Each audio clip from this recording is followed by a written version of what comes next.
الرجيم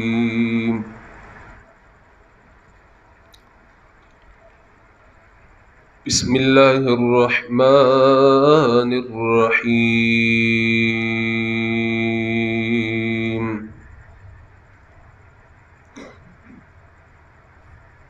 يا أيها الذين آمنوا لا تسألوا عن أشياء إن تبد لكم تسؤكم وإن تسألوا عنها حين ينزل القرآن تبد لكم عفى الله عنها والله غفور حليم قد سألها قوم من قبلكم ثم أصبحوا بها كافرين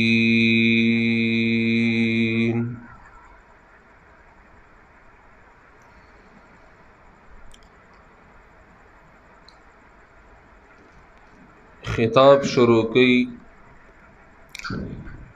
پیا ایها الذین آمنوا سرا اے هغه کسانو چې ایمان امروړې دي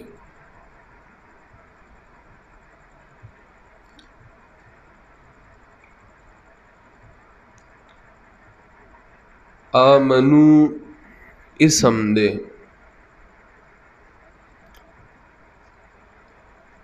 او دا اسم مشتق دے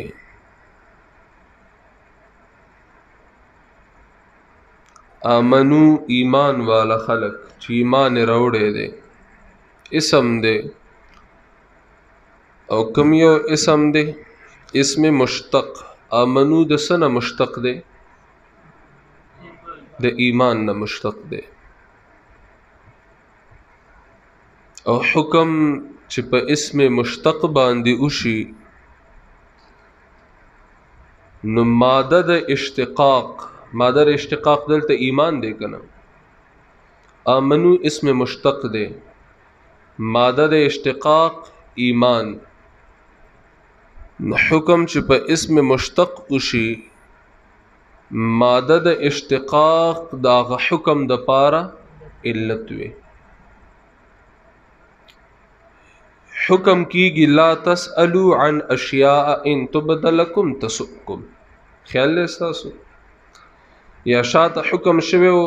آیت نمبر 95 کې لا تقتلوا الصيد وانتم حرم یا 94 کې حکم شوی ليبلونكم الله بشيء من الصيد یا 90 کې حکم شوی انما الخمر والميسر والانصاب والازلام یا 87 کې حکم شوی 87 کې لا تحرموا طيبات ما احل الله لكم دا ټول حکمونه په اسم مشتق باندې شوی په یا ایها الذین آمنوا باندې شوی اسم مشتق دی آمنو او ماده د اشتقاق د آمنو صدا جی ایمان دے نو حکم چې په اسم مشتق باندې اوشي ماده د اشتقاق داغه حکم د پاره علت وی او دا ماغه خبره ده چې تاسو ته اکثر کوم چې یا ایها الذین آمنوا سره قران مقدس کې الله رب العزت د ایمان تقاضی بیانې دا کوم حکم چې تا ته کیږي د دې حکم د منلو د پاره علت ستا ایمان دی کم حکم چې تا ته کیږي د دې حکم د منلو د پاره علت ستا ایمان دی او تا ته حکم کیدو وجه هم پتا کی ایمان کتا کی ایمان نیوی ته درې مکلف هم نه کتا کی ایمان نیوی نو ته درې حکم مکلف هم نه چونکه ته ایمان والے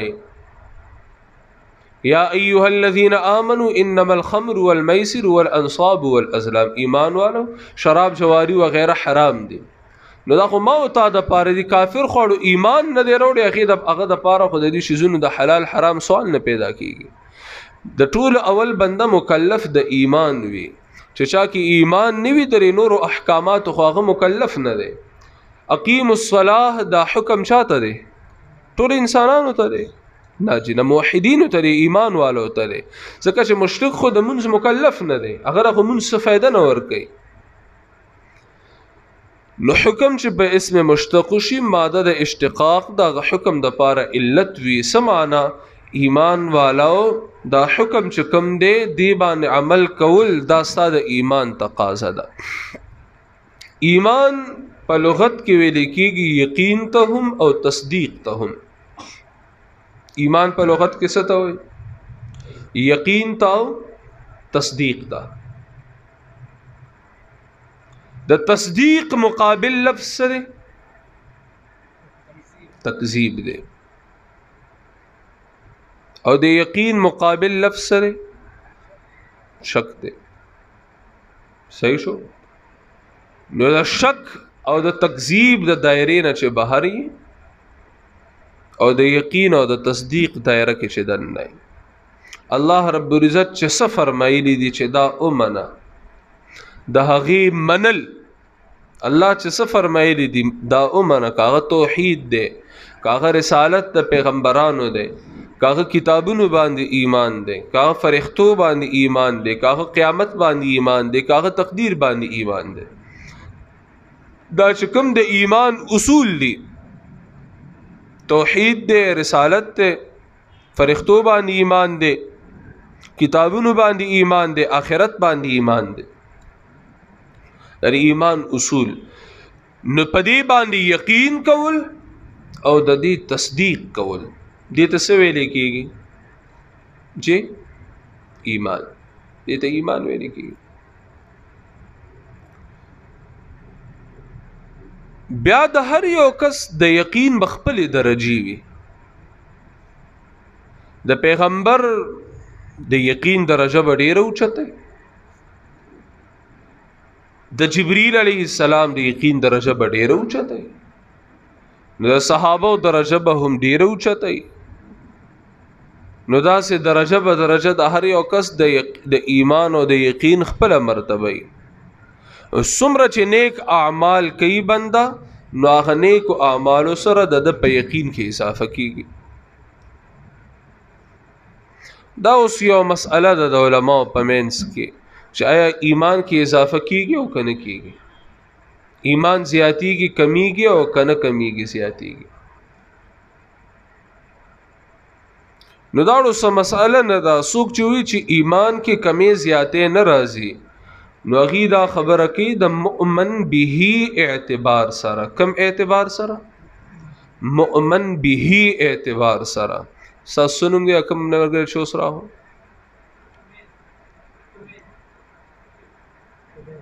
عبید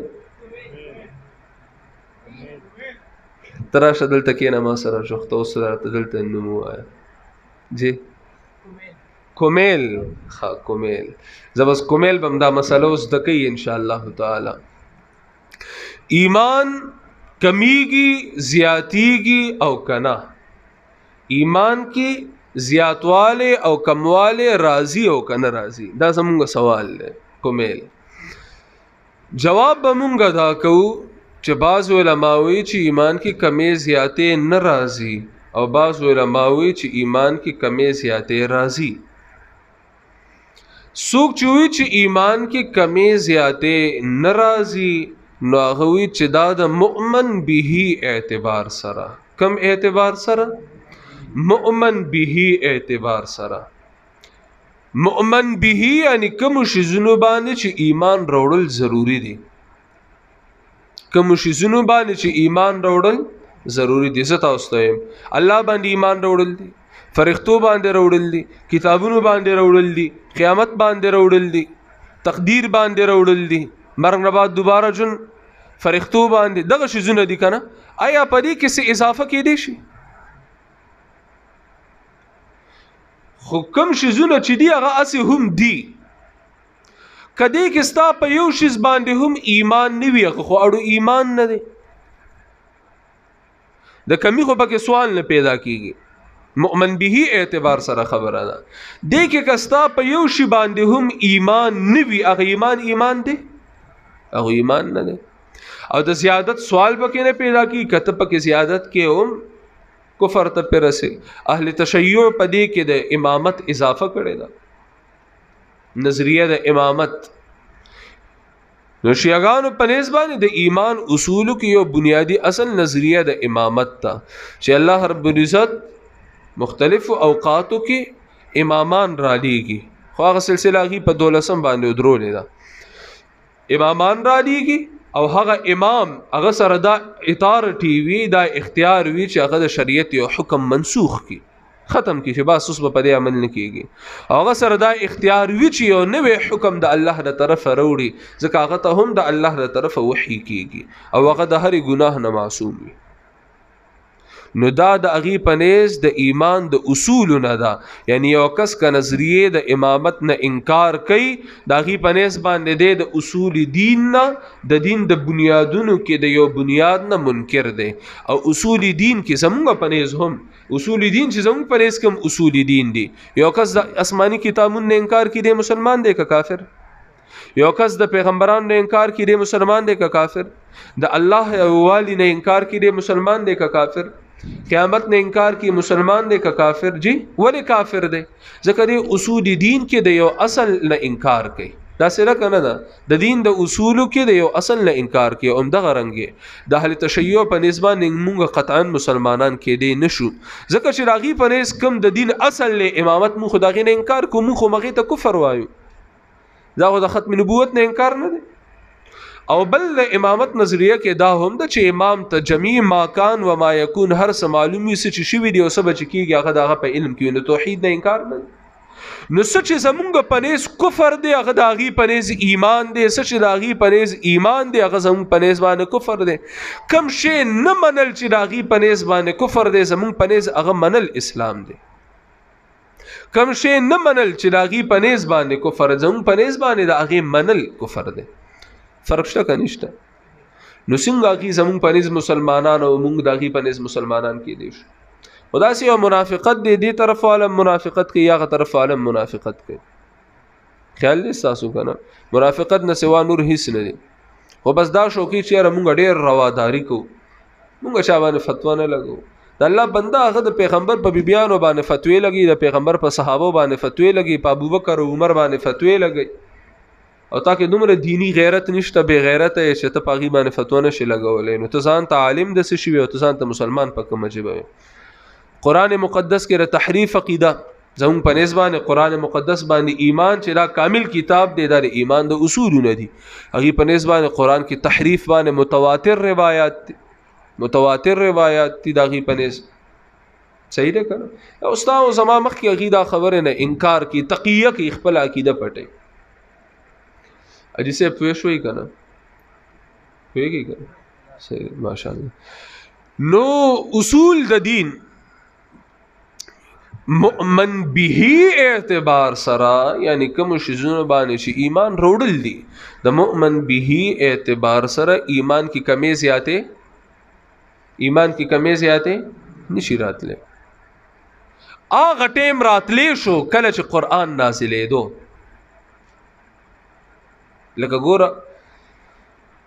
داسې وخت و چې هغه ټیم شراب حرام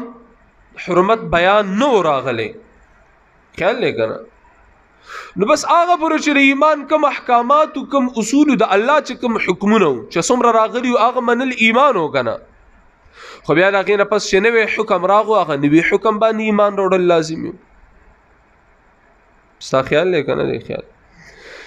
نو هغه زمانه کې چې کله د قرآن مقدس د احکاماتو نزول کېدو، نوي نوي حکمونه به راتلل، نو هغه وخت کې خو یقیني طور سره زیادت راتلو په مؤمن به اعتبار سره هم په ایمان کې. ستا زما خبره ته پوهېږي که نه پوهېږي ډاکټر صاحب؟ چې کله قرآن مقدس نو پوره شوی، وحی د الله د طرفه لا سلسله جاری وه، نو اوس ګوره لس حکمونه راغه، هغه لس حکمونه منلو دا ایمان و که نه؟ خو په سبا باندې لس نور راغه، هغه لس نور حکمونه منل و که نه؟ چې کومه پرې لس راغلي دا لس حکمونه منل ایمانو، کامل ایمانو، نقص پکې نو، کمې پکې نو، کامل ایمانو. ځکه هغه ټیم د ایمان خبرې هم دغه وې. خو لیکن چې کله په سبا لس نور حکمونه راغه، نو دا منل په ایمان کې زیادت شو که نه شو؟ ایمان کې اضافه وشو که ونه شوه؟ د کم لحاظ سره اضافه وشوه؟ مؤمن به اعتبار سره. مؤمن به اعتبار سره په ایمان کې کمې هم راتلو به هغه ټایم او زیادت به هم راتلو هغه ټایم. لیکن چې کله قرآن مقدس مکمل شو، نبی علیه السلام د دنیا نه لاړ، وفات پې راغې، موت پې راغې، نو هغه ټایم نه د هغه لمحې نه ایمان کې کمې زیاتې نشي راتلې د مؤمن به اعتبار سره. کمې خو پکې سوال نه پیدا کیږي ځکه چې کمې پکې راغو هغه ایمان اړو ایمان نه دی، او زیاتوالی نوی وحی راغله چې ته وایې چې زیاتوالی پکې راغو. دومره پوه شو که نه؟ ایمان کې کمې زیاتې راځي که نه راځي، نو زمونږ سوال به دی چې په کم اعتبار سره. زمونږ سوال به دی که نه کم اعتبار سره، ایمان کمې زیاتې کم اعتبار سره. نو بیا غریب نه پوهېږي تپوس کوونکی. ایمان کې کمې زیاتې نه راځي مؤمن به اعتبار سره. اوس چې کله قرآن مکمل شو، دوه دورونه به مونږ ووایو. آیا ایمان کې د مؤمن به اعتبار سره، مؤمن به څه ته وایي؟ کوم شیزونو باندې چې ایمان راوړل ضروري دي چې د ایمان حصه ده. آیا ایمان کې مؤمن به اعتبار سره کمې زیاتې راتلی شي که نه شي راتلی؟ مونږ به وایو د دې دوه دورونه دي. یو هغه دور چې وحي به راتله، دویم هغه دور چې وحي سلسله ودرېده. چې کله نوې وحي راتله نو هغه ټایم به ایمان کې د مؤمن به اعتبار سره کمې زیاتې راتلو. چې کله نوې وحي بنده شوه نو هغې نه پس مؤمن به اعتبار سره په ایمان کې د کمې زیاتې سوال نه پیدا کېږي. څوک په دومره خبره پوه شوي چې بیا مخکې ځو؟ ماشاءالله. اوس برا شو مونږ ایمان نوم د یقین دی. ایمان نوم د یقین هم دی که نه؟ نو یار د بنده په یقین کې کمې زیاتې راځي که نه راځي؟ بالکل راځي. ولې نه راځي؟ آسان مثال به درکم. الله ما ویني که نه ویني؟ زه دا منم، اوس هم منم، سبا هم منم، بله ورځ هم منم، پرون به منل، بله ورځ به منل، او الله دې کې چې په دغه عقیده دنیا نه لاړ شو. الله ما ویني دا زما عقیده ده. کله به دا عقیده دا ډیره مضبوطه شي نو زه به د ګناه خیال هم ذهن کې نشم راوستی. مطلب سره خو دغه ټایم زما یقین ډیر مضبوط دی که نه؟ تاسې را که نه ده؟ دغه ټایم زما یقین ډیر مضبوط دی ځکه زه د ګناه خیال هم ذهن کې نشم راوستی. الله مې ویني زه به څنګه دا ګناه کوم؟ او کله داسې چې بنده په یو ګناه باندې بیا صرفه نه کوي، بریک نه نیسي بیا. خو مطلب دا چې دغه ټیم د یقین کې کمې راغلی دی که نه؟ دا الفاظو اختلاف دی. لکه ګوره زموږ استاد محترم فرمایي ایمان کې کمې زیاتې مسله چې راشي نو هغې فرمایي چې ایمان کې قوت او ضعف راځي. ایمان کې قوت او ضعف راځي. نو موږ همدغه وایو قوت زیادت شو، ضعف کمې شو که نه دی؟ قوت زیادت شو مطلب قوت ایمان څه ته وایي؟ یقین ته وایي. قوت پکې راغو، مضبوط شو، نو دا څه شی شو؟ خو زیات شو که نه؟ قوت او ضعف کمزوري راغه مطلب کم شو که نه؟ لکه نور خو بل خو څه مطلب نه راوځي که نه؟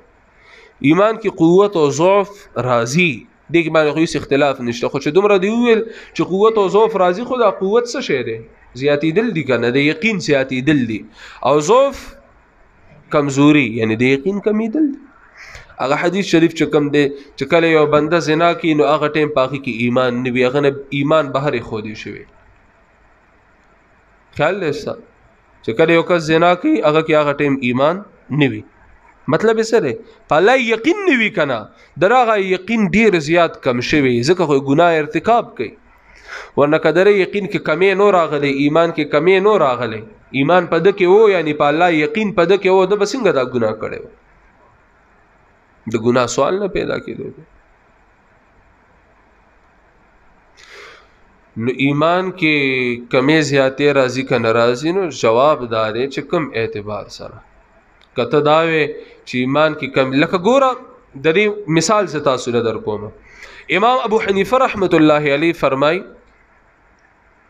ایمانی که ایمان جبریل، ایمانی که ایمان جبریل، زما ایمان د جبرائیل علیه السلام د ایمان په شانته دی.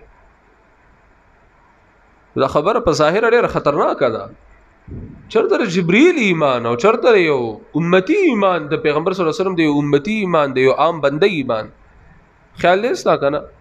جبريل ایمان خو ډېر رشت ایمان دی. دغه ایمان ته ورچا ایمان رسیلا او مقربه فرښتہ او د فرښتو سردار ډایرکټ د الله نو حکمونه اغستو والا فرښتہ ایمانی که ایمان جبريل. نو امام محمد رحمت الله علیه د امام ابو حنیفه رحمت الله علیه خپل شاګرد هغه فرمایي د دې ایماندار چې آمنتو بما آمن به جبريل، آمنتو بما آمن به جبريل، ما ایمان راوړی په هغه څه چې په سبانی جبريل ایمان راوړی. او ماغه د مؤمن به خبر راغله کرانغله ها د مؤمن به یعنی کوم شو ایمانی که ایمان جبريل مطلب دا نه چې سما او دغه یقین یو عمره دی دغه یقین ته رچا یقین نسی. ایمانی که ایمان جبريل مطلب داره د جبريل ایمان پسره په الله باندې لري زمان په الله ایمان دی، په کتابونو باندې لري زمان په ایمان دی، په پیغمبرانو باندې لري ټول برحق زمان په ایمان دی، په قیامت باندې لري زمان په ایمان دی، په فرښتو باندې لري زمان په ایمان دی، په تقدیر باندې لري زمان په ایمان دی. نو زما ایمان هم د جبريل د ایمان په شان شو تاسو هم شو کنه شو په کوم اعتبار مؤمن به اعتبار سره یعنی څه شو زونه باندې جبريل ایمان دې زما استاد هم په ایمان زم ویم الله چې څه فرمایلی دی حق فرمایلی دی ځه لنډه مې کړ خبره الله چې څه فرمایلی دی حق فرمایلی دی زما په الله باندې ایمان دی څنګه چې الله باندې د ایمان وروړو حق دی زما په الله ایمان دی څنګه چې الله فرمایي ما اومنه په زما په ایمان دی په کتابونو ایمان دی صحیح ده د الله ټول حکمونو باندې زما ایمان دی د الله ټول حکمونو باندې زما ایمان دی صحیح ده کنه خو همدغه رنګ جبريل هم داسې کنه دغه څه جدا ایمان دی زما د الله په ټول حکمونو ایمان دی زما هم چې ټول حکمونه د الله برحق دي د جبريل ایمان د دینه مختلف دی کنه هم دغه شان دی هغه هم د ایمان دی چې الله څه فرمایلی د الله په ټول حکمونو زما ایمان ما د ایمان کې فرق نه شو خو مؤمن به اعتبار سره او خبره چې بیا مخ کې باندې را شو چې آیا ایمان کې قوت او ضعف راځي کنه راځي مطلب ایمانی قوت زیاتیږي او کمیږي او کنه پوهیږي په خبره ایمانی قوت زیاتیږي کمیږي او کنه یقین کې کمی زیاتی راځي او کنه راځي نو بالکل راځي د کیس شک نشته بدا بنیادی اختلاف ته د دینه مسله جوړه ده چې ایمان کې زیارت راځي او کنه راځي یاره چې تاسو کله بیا علم کلام کتابونو کې ورشي علم کلام نو مازغه به در باندې چورلې زیاتیږي او نه زیاتیږي فلان کې او دی خو اوس به بیا خبره بلګر نور په مخ کې باندې بوزو ایمان بیا دو قسمه ده مونږ به دا وایو چې آیا ایمان بسیط ده که مرکب ده ایمان بسیط ده او که مرکب ده ایمان بسیط ده او که مرکب ده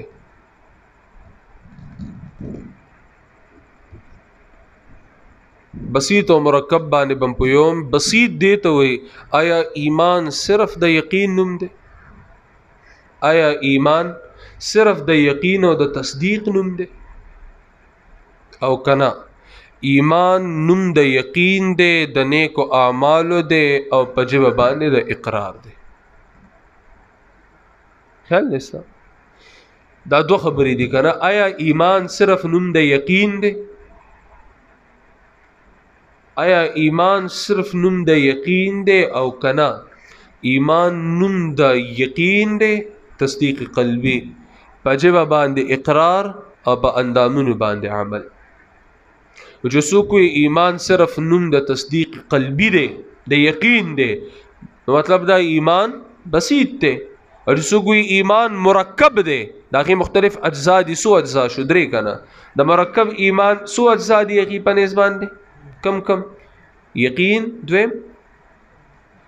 اقرار باللسان او دریم عمل بالجوارح پاندامونو باندې عمل نو موږ سره سوال دلته څه کې خو دې شو چې ایمان بسیط دی او کا مرکب دی جواب کې به مونږه ته ګوره لوی ائمه ښکاري یو به وی چې ایمان بسیط دی. امام ابو حنیفه رحمت الله علیه به فرمای ایمان بسیط دی، بس ایمان صرف د تصدیق قلبی نوم دی. امام شافعی رحمت الله علیه بتا د ښکارا چې هغه وی ایمان مرکب دی. ایمان نوم د تصدیق قلبی دی، اقرار باللسان دی، عمل بالجوارح دی.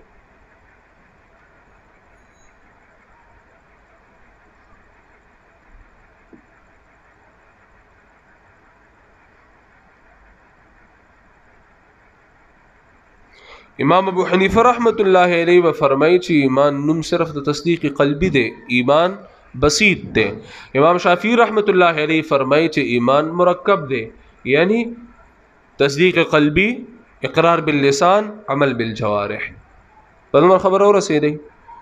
جی جناب څوک څوک پوه شوي، حارثه ته پوه شوي، ما ته حدود ښکارې خاجي خان وجه د اختلاف سره هیڅ اختلاف نه ده، خبره د ټولو یو ده، خبره د ټولو یو ده. دا چې کوم وی چې ایمان بسیط ته د مراد هغه ایمان دی چې یو ځل به چرته جنت ته بوزي، او چې څوک وی ایمان مرکب دی د مراد هغه ایمان دی چې ډایرکټ به جنت ته بوزي. ورته رسېږي خبره. یو هغه ایمان دی چې یو ځل به درله نجات تا ته ملو شي د هغې په بنیاد، یو هغه ایمان دی چې ډایرکټ به تا ته نجات ملاویږي. نو هغه کوم ایمان چې هغې باندې بنده یو ځل به چرته جنت ته لاړ شي، نو هغه کوم یو دی جی هغه بسیط دی، هغه صرف د تصدیق قلبی نوم دی. بس تا د ایمان چې کوم ارکان دي دا د زړه نه ومنل چې دا ټول برحق دي، تا هیڅ نیک عمل نه دی کړی، ټیک د خپلو ګناهونو به سزا عمومي او آخر کار به جنت ته لاړ شي. یو ځل خو به جنت ته لاړ شي که نه. هغه ایمان چې هغه یو ځل خو به جنت ته بوزي، نو هغه کوم یو ایمان دی؟ بسیط دی، بس تصدیق قلبی رشته که نه، د شریعت د یو حکم نم انکار نه کې. دا معنی چې منځ حق دی، زکات حق دی، روزه حق، حج حق، توحید حق، رسالت حق، قرآن حق، تورات حق، زبور، انجیل، ټول آسمانی کتابونه، فرښتې، تقدیر، قیامت، هر څه حق. لیکن یو نیک عمل دې نه دی کړی او هر ګناه دې په خپلو دی وګوښې، د مونځ دې کله په عمر کې کړی نه دی، ځان ګناهګار ګڼې، نو آخر کار به جنت ته ځې که نه به ځې؟ سزا به عمومي، آخر کار خو به جنت ته لاړ شي که نه. نو ایمان بسیط شو که نه شو؟ ایمان بسیط شو که نه شو؟ بالکل شو. او دا خبره امام ابو حنیفه رحمت الله علیه د هغه ډلو پرد کې فرمایلی دوه ګمراه ډلې وې، یو خوارج، دویم معتزله. خوارجو دا ویل چې یو کس ګناه کبیره وکړي دی پې کافر شي، دی به همیشه همیشه جهنم کې وي. خیال لیستا یو کس چې گناہ کبیره کی دے کافر شي، دی به همیشه همیشه جهنم کی وي. معتزله ویل چې نه، گناہ کبیره چې یو کې کافر خو نه شو، خو مؤمن هم پاتې نه شو، دی په منځ کې ځوړند دی، آسمان سے گرا کجور میں اٹکا، دی په منځ کې ځوړند دی، معلق دی، خو دی همیشه جهنمی دی.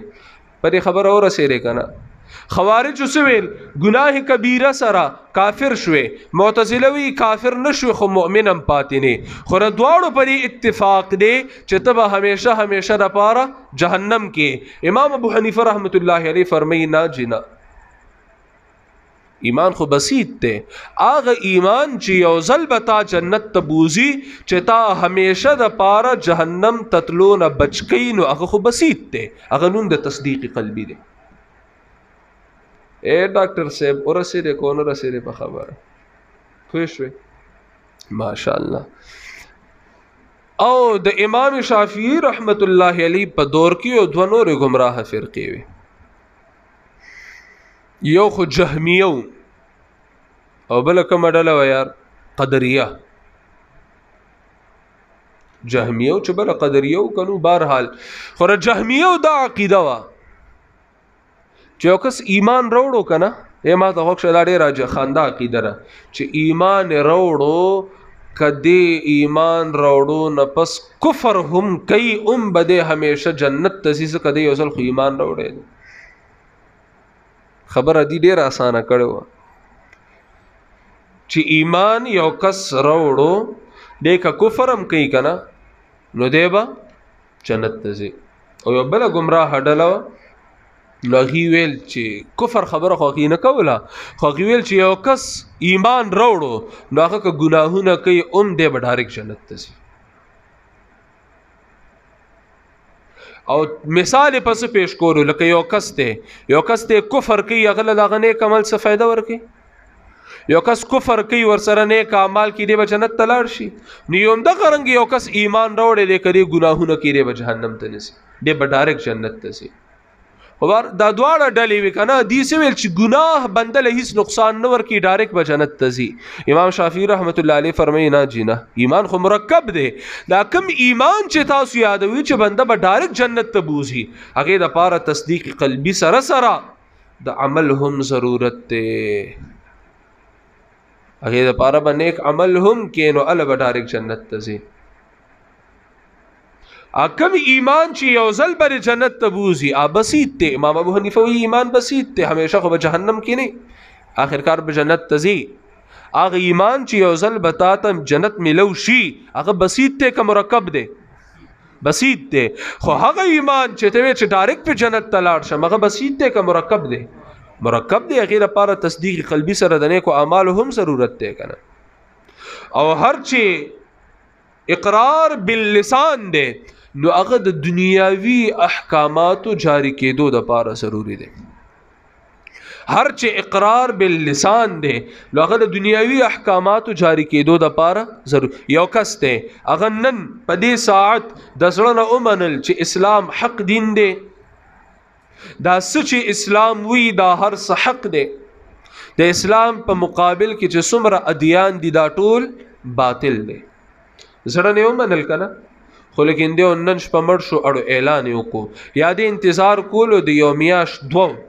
د څه عذر نه د څه مجبورۍ نه چې زه به یو میاشت پس په فلانکي موقع کې زه اعلان کوم اوس زه لږ ګیر یم ځان ته حالات سمومه یا که زه زما ښځه ده زه په دې باندې کوشش کوم که زه یکدم اعلان وکړم چې زه مسلمان شوم دا به مانه پته نشته دا به څه حال کوي نو زه یو میاشت دپاره دې باندې رو کوشش کوم چې د دې ذهن جوړ شي که د دې یو میاشت کې را سره ذهن جوړ شو بس یو ځای به اعلان د ایمان وکړو دې باندې هم نه ښکاره کوم چې ما اسلام قبول کړی دی خو رو ذهن به ورله جوړوم که اوس مې ورته ویل چې زه مسلمان یم دا به ما خپل مقابل ګڼي خو که زه دې ته دا اړو اظهار نه کوم دا مشرکه رزم مشرک یم زه دې ته اړو اظهار نه کوم زه ورته یم یاره دا خبره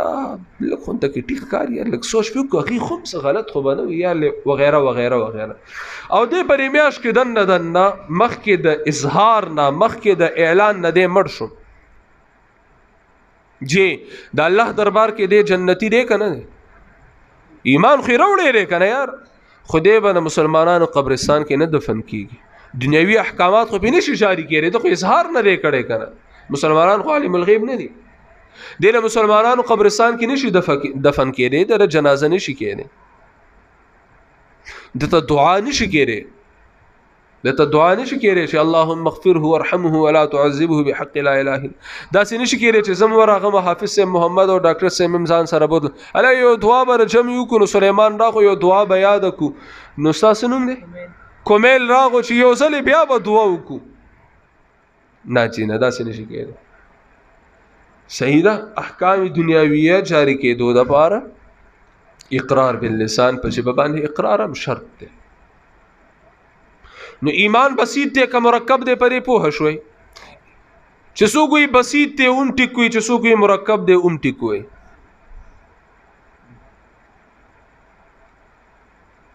خو یو رخیا دی بل رخیا دی یو رخیا دی بل لکه یو مثال طور سره یو کاغذ دی تا په هغې باندې ښه لکیرې ووهلې بل طرف باندې د هیڅ لکیره نه ده وهلې صحیح ده که نه داسې دې ونیو کومیل دلته ما لکیرې نه دي وهلې هلکه کومیل داسې نه دی صفا سوتره دی امیر صاحب وایي چې نه دا خو له لکیرو نه ډک دی کاغذ یو دی خبره کم یو غلطه ده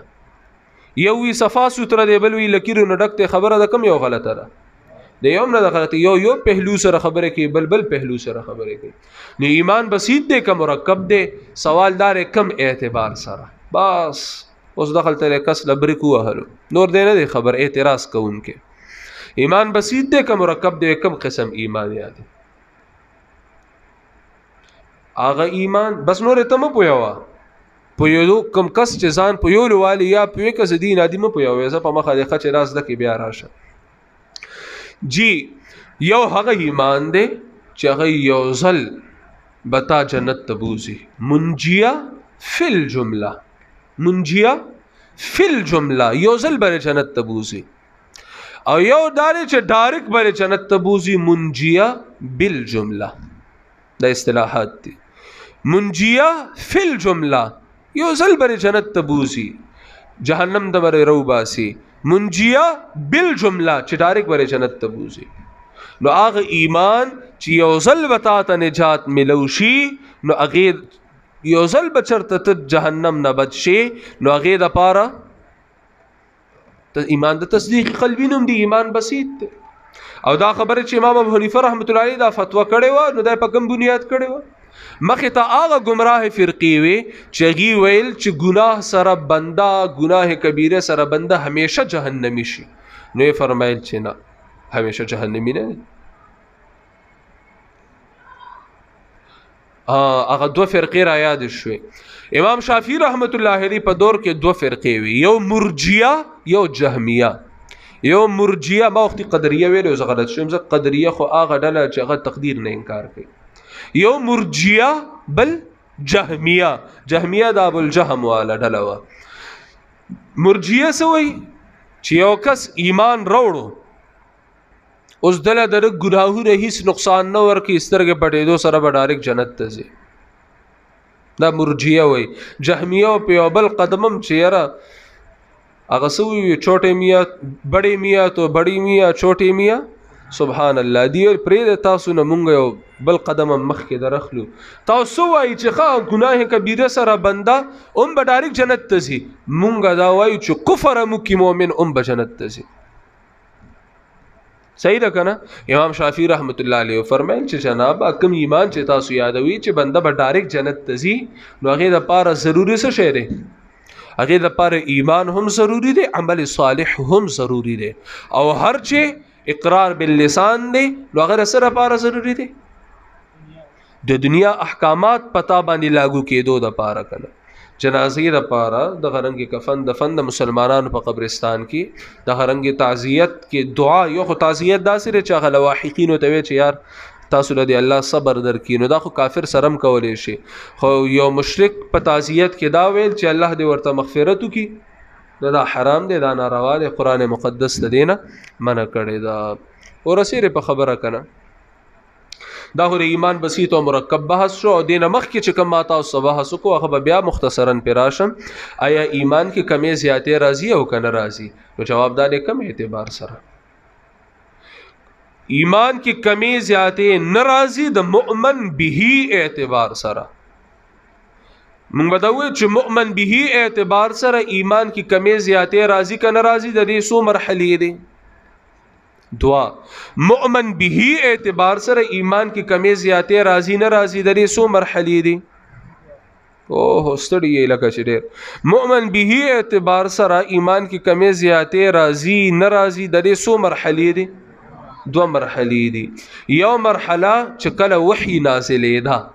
دویمه مرحله چې کله وحی ادرېده او چې کله وحی نازلېده هغه ټایم یقیني طور سره په ایمان کې مؤمن به اعتبار سره هم کمې زیاتې راتلو ځکه نوي نوي حکمونه به راتله که نه نن لس حکمونه نن پورې راغلي دي دا منل صحیح شو لیکن سبا لس نور حکمونه راغه د کوم شیزونو باندې چې ایمان راوړل دي په دې اعتبار سره ایمان کې زیاتې راغو کرانه خو هغه پرون والا ایمان هم ناقص نه دی عام کامل دی. ولې کامل دی؟ ځکه هغه پورې خو هماغه عمر حکمونه راغلي وو که نه نن دومره نور راغه نو په دې کې نور هم زیادت شو. نو ایمان کې کمې زیاتې راتلو به د مؤمن به اعتبار سره کله چې کله وحی راتلا چې کله وحی ادریدا اوس ایمان کې مؤمن به اعتبار سره د کمی زیاتې سوال نه پیدا کیږي ځکه که 15 شزونه منل ایمان دی کدی کې یوم کم کې دا خو ایمان نشو او دې کې زیاتې دوه سوال نه راځي ولې پتا نه وی وحی راغی چې زیات شو او همدغه وجه دا چې سیدنا امام ابو حنیفه رحمت الله علیه بقول امام ذهبی امام اعظم امام ابو حنیفه رحمت الله علیه فرمای چې ایمانی که ایمان جبریل زما ایمان د جبریل علیه السلام د ایمان په شان دی نو چې یو کس جاهلی هغه به اعتراض کوي الکه استاد په خبره شاګرد خپويږي قبل کس خپويږي زه یو خبره کوم تاسو وړاندې چې کوم ما سره یو کال 2 کال 3 کال 4 کال 5 کال ماشاءالله اتنه کال دا ځوانان کې ناستل نو زه یو خبره کوم دی به زما په اشاره باندې هم پويږي خو بهرنه کس خو باغ شانتي پنه پويږي کناخه ته خو به د وضاحت ضرورت وي نو امام محمد رحمت الله علیه محمد ابن حسن الشیبانی